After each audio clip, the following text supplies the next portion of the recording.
पंडित जी, आप कन्या पूजन के महत्व के बारे में बता रहे थे। कई ऐसे लोग हैं जो बीमारी की वजह से, कुछ वजह से उपवास नहीं रख पाते हैं, तो क्या वो कन्या पूजन कर सकते हैं? बिल्कुल कर सकते हैं। कन्या पूजन तो व्रत न करने वाले लोग भी कर सकते हैं जी। जो लोग व्रत नहीं करते 9 दिन का, कन्या पूजन तो वो भी कर सकते हैं जी। हाँ, बालक, वृद्ध और रोगी 3 लोगों के लिए छूट है। वो कन्या पूजन न भी करें तो कोई बात नहीं है। अच्छा। बालक है, वृद्ध है या रोगी है, वो कन्या पूजन नहीं कर सकता है। केवल माता का मन में स्मरण करे तब भी उसे वही पुण्य की प्राप्ति होगी। लेकिन जहाँ तक ये है कि व्रत करने वाला ही कन्या पूजन कर सकता है, ऐसी कोई धारणा नहीं है जी। कन्या पूजन तो कोई कर सकता है, क्योंकि यहाँ व्रत का तात्पर्य लोग उपवास से उठाते हैं। जी जी। उपवास का मतलब कि हम 9 दिन फलाहार कर रहे हैं, 9 दिन हम केवल पानी पर रह रहे हैं, 9 दिन हम केवल दूध पी के रह रहे हैं, तो इसको व्रत कह रहे हैं। जबकि व्रत का शाब्दिक अर्थ होता है इंद्रिय संयम। व्रत का शाब्दिक अर्थ होता है इंद्रिय संयम, जिसका उपवास से कोई लेना देना नहीं है जी।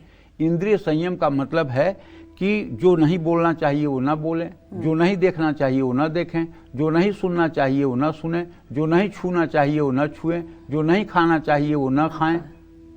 समझ रहे हो ना? जी जी। तो ये इंद्रिय संयम है। और उपवास क्यों किया जाता है? तो उपवास इसलिए किया जाता है कि उपवास करने से प्रायः इंद्रियां शिथिल होती हैं जी। और नमक न खाने से शरीर में सात्विक गुण बढ़ता है और तामसी गुण समाप्त होता है जी। और मन की चंचलता दूर होती है, मन स्थिर होता है। इसलिए उपवास करने का विधान शास्त्रों में किया गया है। लेकिन अगर कोई व्यक्ति ऐसा है जो नित्य खान पान में रहते हुए भी अपने बाणी पर, अपने नेत्र पर, अपने कानों पर, अपने नाक पर, अपने मुंह पर, अपने हाथ पर, अपने पैर पर संयम रखा हुआ है और विवेक के साथ है, तो उसे कोई जरूरत नहीं है कि वो उपवास ही करे। समो दमः तपः शौचम शांति राजर्व मेवच ज्ञान विज्ञान मास्तिक्यम ब्रह्म कर्म स्वभावजम। जो शास्त्रों में वर्णन किया गया है उसमें यही कहा गया है कि मन और इंद्रिय, इन दोनों पर आपका अधिकार होना चाहिए।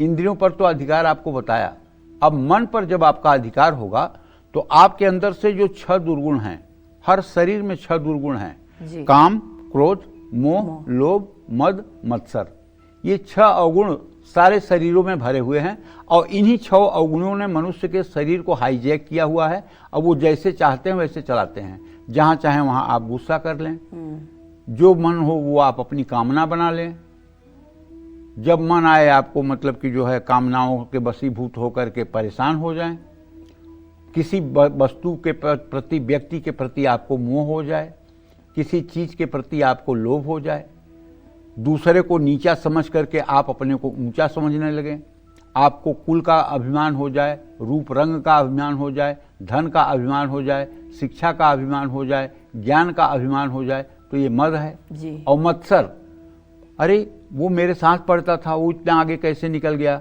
वो मेरे साथ नौकरी करता था, उसकी तनख्वाह कैसे बढ़ गई, वो मेरे साथ ही काम करता था, मुझसे डफर था, फिर भी वो आगे कैसे निकल गया। ये मत्सर है, मत्सर, मुझसे आगे कैसे निकल गया। ये 6 दुर्गुण हैं। इन 6 दुर्गुणों से मुक्त होना ही जो है वो सम है, वो मन को जीतना है। ये 6 दुर्गुण शरीर से रहित हो जाएं, ये सम है। और ये स्थिति बनाने के लिए इतना आसान नहीं है कि इन 6 अवगुणों से आपको मुक्ति मिल जाएगी। इसके लिए साधना करने की जरूरत है, इसके लिए भजन करने की जरूरत है, इसके लिए ईश्वर को शरणागत होने की जरूरत है, ईश्वर में शरणागति देने की जरूरत है और प्रभु की शरणागति में अपने अहम को मिटाने की स्थिति रखनी चाहिए, तब जाकर के ये शरणागति बनती है। ये कहने में आसान जरूर है लेकिन करने में इतना आसान नहीं है।